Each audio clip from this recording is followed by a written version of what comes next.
Hello everyone, welcome to Basics e-Learning. I am going to solve Cbse Ncert textbook for class 10 with a detailed explanation for all the chapters. The next problem here is the following distribution shows the daily pocket allowance of children of a locality. The mean pocket allowance is 18 rupees. Find the missing frequency F. So you are given with the data. So you are given with the class ranges here and the number of children. So this is nothing but your frequency, right? So the class interval and then the frequency of the class interval you are given with. So one of the frequency is missing and the mean they have given it as 18. So they are asking you to find out the missing frequency.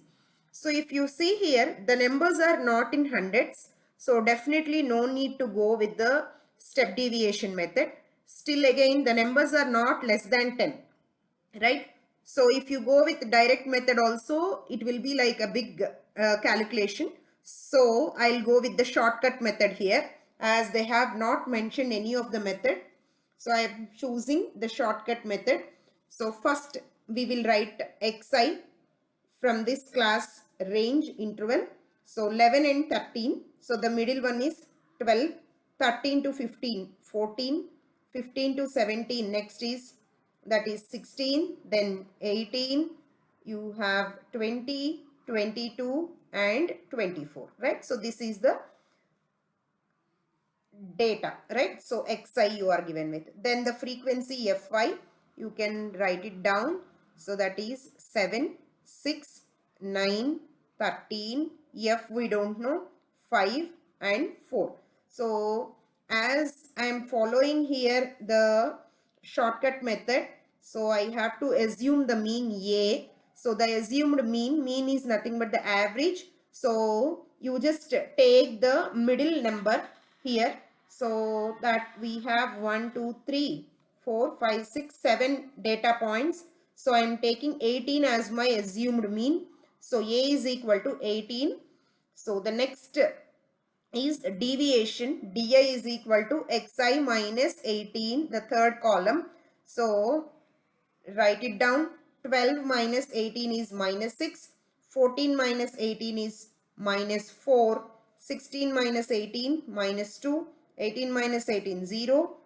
Right? 20 minus 18 2. Again here it comes to 4 6. So this is the third column. Right? Now we have to find out Fi dA. So multiply the second column and the third column, the corresponding numbers, multiply and write it in the fourth column here. So 7 into 6, 42. So you have minus, put it. So then minus 24, 9 into minus 2, minus 18. Then 13 into 0, 0. F into 2. I am writing it as 2F as it is. Next is 20. Again you have 24. Right. So to find out the number of data entries n, that is nothing but sigma fi. So if you add up all these points, entries in your second column, 7, 6, 9, 13, F, 5 and 4, right? So if you add all these things, that is 44 plus F I'm getting here. Similarly, try to find out sigma fi di, that is nothing but the summation of the entries in the fourth column. So if I add up all these things, I will get it as 2f minus 40. So using your shortcut method, the formula mean is equal to a plus sigma fi di divided by sigma fi. So the given mean is 18 in the problem. You just substitute 18 is equal to, assumed mean is also equal to 18 plus sigma fi di 2f minus 40 divided by 44 plus f, right? So n is nothing but sigma fi. So this 18 and 18 will get cancelled. So this side you will be leaving with 0 only, right? So 44 plus f, this also multiplied by 0. So you will get 0. So 2f minus 40 is equal to 0, implies f is equal to 20, right? So the missing frequency in this given data is 20 here. For more videos, please do like, share, subscribe to our channel. Let us know your suggestions and queries in the comment box. Thank you.